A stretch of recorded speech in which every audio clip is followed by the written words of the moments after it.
Let the world hear his word. எங்களை சோதனைக்குட்பட பண்ணாமல் தீமை நின்று எங்களை ரட்சித்துக் கொள்ளும். மத்தேயு 6:13 ஆஸ்திரேலியாவின் புதற்காடுகளில் ஒரு வகையான செடி காணப்படும். அதன் பெயர் சன்டியூ என்பது. அதன் தண்டு பகுதி மிகவும் மெல்லியதாக இருக்கும். இலைகள் வட்ட வடிவில் காணப்படும். அதன் இலையின் விளிம்பு பகுதியில் சிறிய முடி போன்றவை இருக்கும். அதில் படிந்த நீர்த்துளியில் சூரிய கதிர்கள் பட்டு இலை பளபளக்கும். ஆனால் அதில் வந்து உட்காருகின்ற பூச்சிகளின் வாழ்க்கை அந்தோ பரிதாபம். அந்த செடியில் காணப்படும் சிவப்பு, வெள்ளை மற்றும் பிங்க் நிற பூக்களில் எந்த தீங்கும் இல்லை என்றாலும் அதன் இலை மிகவும் பயங்கரமானது.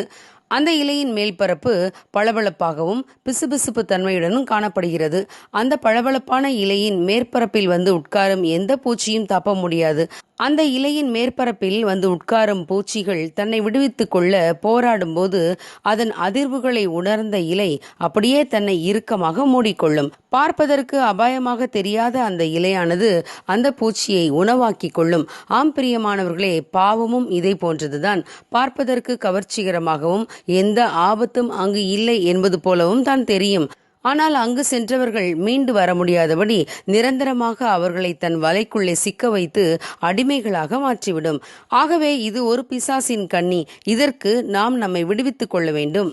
இயேசு கிறிஸ்து 40 நாட்கள் உபவாசம் இருந்த பின்பு சோதனைக்காரன் வந்து அவரை சோதிக்க வந்தான். அவருக்கு பசி உண்டான போது அங்கு கிடந்த கல்லுகளை காட்டி அதை அப்பமாக்கி சாப்பிடச் சொன்னான். பசி நேரத்தில் அப்பம் சாப்பாடு என்று சொன்னால் இயேசு தன் வார்த்தைகளின்படி செய்து விடுவார் என்று சாத்தான் நினைத்தான். ஆனால் இயேசு அந்த கல்லுகளை அப்பமாக்கவில்லை. மாறாக பிசாசை பார்த்து, மனுஷன் அப்பத்தினாலே மாத்திரமல்ல தேவனுடைய வாயிலிருந்து பிறக்கும் ஒவ்வொரு வார்த்தையினாலும் பிழைப்பான் என்று அவனுக்கு பதில் கொடுத்தார். ஆகவே பிசாசு அவரை விட்டு ஓடிப்போனான். ஆனால் சிம்சோன் பாவ சோதனைகளை பார்த்து அதிலே வீழ்ந்து போனார். அவருடைய கண்களுக்கு இன்பமாய் தெரிந்த பெண்களையெல்லாம் தேடிச் சென்றார். அவரை தேவன் விசேஷமான ஒரு காரியத்திற்காக அழைத்திருந்தும் அவர் பெண்கள் விரித்த வலையில் சிக்கியதால் மீண்டு வரவே முடியவில்லை. சிம்சோன் தெலீலால் தன்னை மிகவும் நேசிப்பதாக நினைத்தார். தன் உள்ளத்தை எல்லாம் அவளுக்கு வெளிப்படுத்தினார். பலமுறை தப்பிச் சென்றிருந்தும் இறுதியில் அவர் தப்பிக்க முடியாமல் போனது.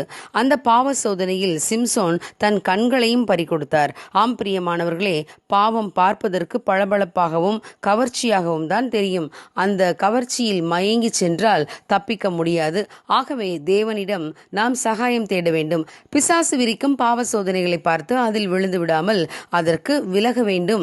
ஆகவேதான் இயேசு கிறிஸ்து தம்முடைய சீஷர்களுக்கு ஜெபிக்க கற்றுக் கொடுத்த போது, எங்களை சோதனைக்குட்பட பண்ணாமல் தீமை நின்று எங்களை ரட்சித்துக் கொள்ளும் என்று ஜெபிக்க கற்றுக் கொடுத்தார். ஆகவே நாமும் அதை போல ஜெபிப்போம், தீமை நின்று விலகுவோம்.